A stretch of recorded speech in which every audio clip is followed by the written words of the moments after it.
Hello, this is Jane Goodall.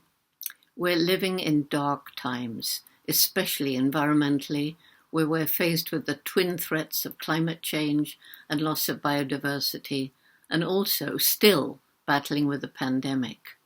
And all of this, of course, we brought upon ourselves by our absolute disrespect of nature and animals.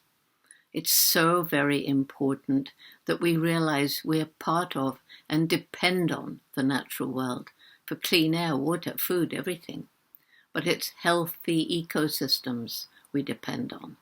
And we must face the shocking fact that we're living through the sixth great extinction in the history of life on planet Earth. In the forests of Gombe, I learned how everything was interconnected, each plant and animal species having a role to play. And as more species become locally extinct, this can have a devastating effect on the whole ecosystem and may, in fact, lead to ecosystem collapse. At last, more people are facing up to the damage that we humans are inflicting on our planet, partly because of the absurd idea that there can be unlimited economic development on a planet with finite resources, partly because of poverty, where people harm the environment in order to live, such as cutting down trees to create more farmland or to get money from charcoal or timber, and partly because of the unsustainable lifestyle of so many of us. We know that species are vanishing as a result of habitat loss, pollution, hunting, collectors, the exotic pet trade, and wildlife trafficking. And this involves plants and trees, not only wild animals. Finally, people are starting to realize how industrial agriculture, with its monocultures and heavy reliance on chemical herbicides and pesticides, is devastating the environment and causing massive loss of biodiversity. The pesticides and herbicides used don't only kill agricultural weeds and pests, plants that grow where they're not wanted by us, insects that appear where we don't want them to, but they kill other species as well, including insect pollinators.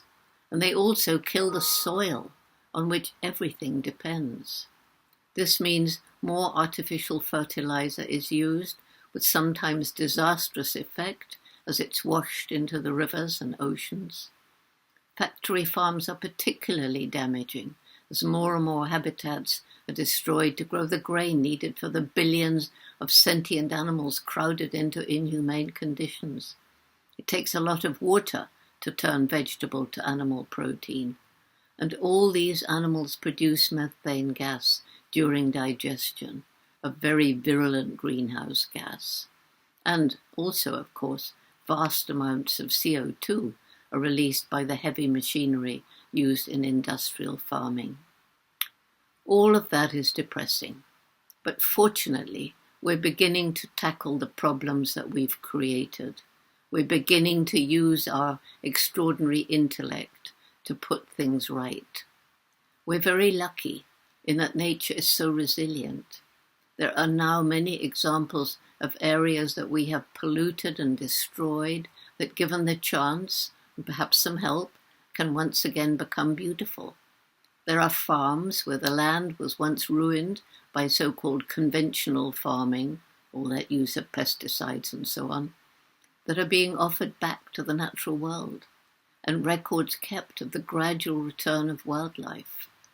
When I began the chimp research in 1960, the Gombe National Park was part of the great forest belt that stretched across equatorial Africa. But when I flew over the area in the late 80s, I was shocked to see the park was a tiny island of forest surrounded by bare hills.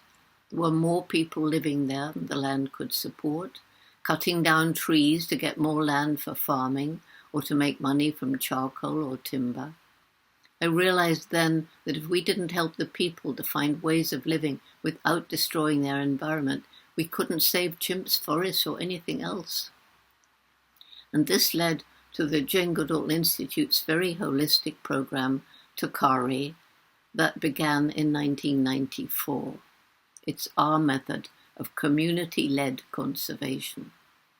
And it's relevant to say that from the beginning we worked with village leaders to regenerate the degraded farmland without agricultural chemicals, of course. And once people realized that protecting the environment is not only for their wildlife, but also for their own health and future, they became our partners in conservation. They've stopped farming on the steep slopes and greatly reduced cutting timber, helping to prevent soil erosion. Gradually, trees have grown back from seeds and roots in the ground, and insects, birds, and mammals have returned and are still returning. And of course, we do some tree planting as well. There are now rewilding programs in many countries, and the realization, too, that to create a healthy ecosystem, it may be necessary to reintroduce key species that had become locally extinct, and they can't be reintroduced until you've protected their habitat. Now there are many examples of successful reintroductions. One such example, perhaps almost the best known because it's been written about so often, is the healing effect on the entire ecosystem after wolves and bison were returned to Yellowstone after being absent for about 100 years. And similar results are being documented in other parts of the world. Let me end by saying that even the efforts to regreen our cities, to exchange landscaped gardens, often with exotic plant species, for spaces where natural world can return, offering habitat to insects, birds, and small mammals. And some city councils allow wild plants to grow in the verges that run along beside our roads, and which provide much-needed habitat for butterflies and other insects.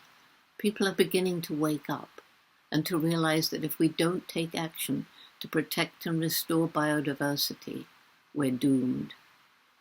But it's not too late. Thank you.